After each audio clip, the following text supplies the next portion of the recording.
Hi, awesome Sacagawea students, C2, and my nieces Avery, Kate, Emily, and Grace.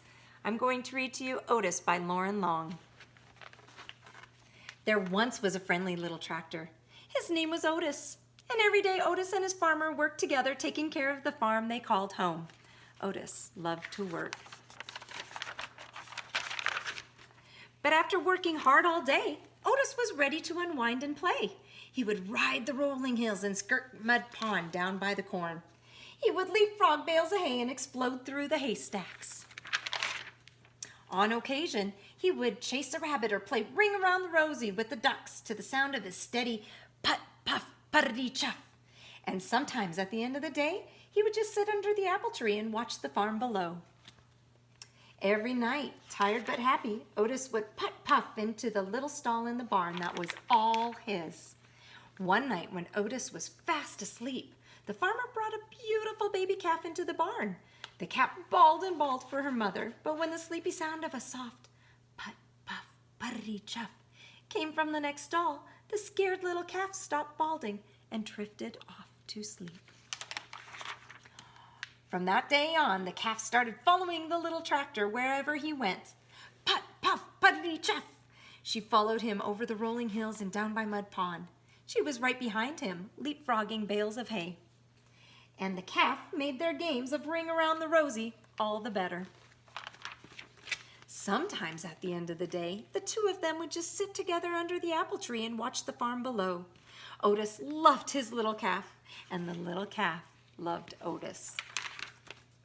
Then one day, the farmer surprised everyone with a brand new yellow tractor.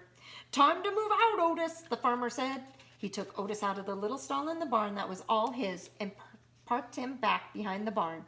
Then he backed the big yellow tractor into the stall next to the little calf.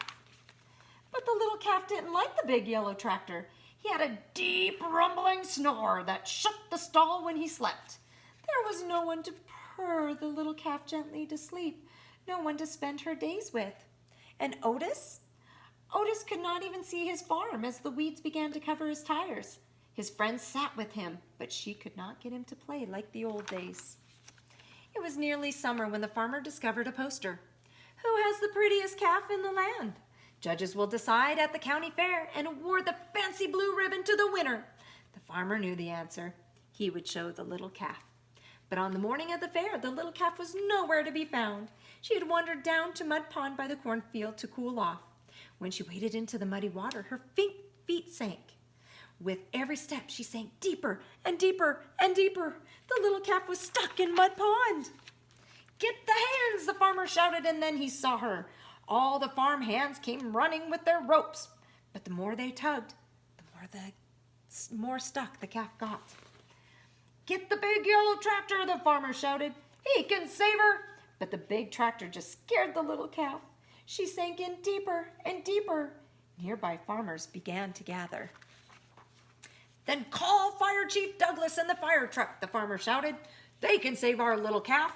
But the sight of the big red fire truck startled the little calf in even deeper. The farmer was fit to be tied. If the farmhands and the big tractor and even Fire Chief Douglas and his fire truck couldn't save the little calf, who could? Suddenly, the little calf's ears perked up. Over the hum of the growing crowd, there came a faint sound in the distance, a soft, rhythmic purr. Putt, puff, puttity, chuff. The crowd turned and looked. The sound became louder. Putt, puff, puttity, chuff. And all at once, Otis putt-puffed from around the barn. He turned and headed straight toward Mud Pond. Otis putt-puffed down the rolling hill and pulled up right next to the muddy water's edge. The calf heard her friend's puttering purr and bawled. It was something like a hello. Then, to the sound of his gentle chuff and the amazement of all the people in the crowd, Otis began to circle the pond. He circled, and the little calf turned and turned, never taking her eyes off of her friend. With each ring Otis made around the mud pond, the muddy grip loosened until the calf was able to stumble out of the pond on her own. The two friends had found each other once again. Otis led the calf right down the dusty road toward the village, and everyone threw flowers as they went, following them into town. It looked like a happy parade.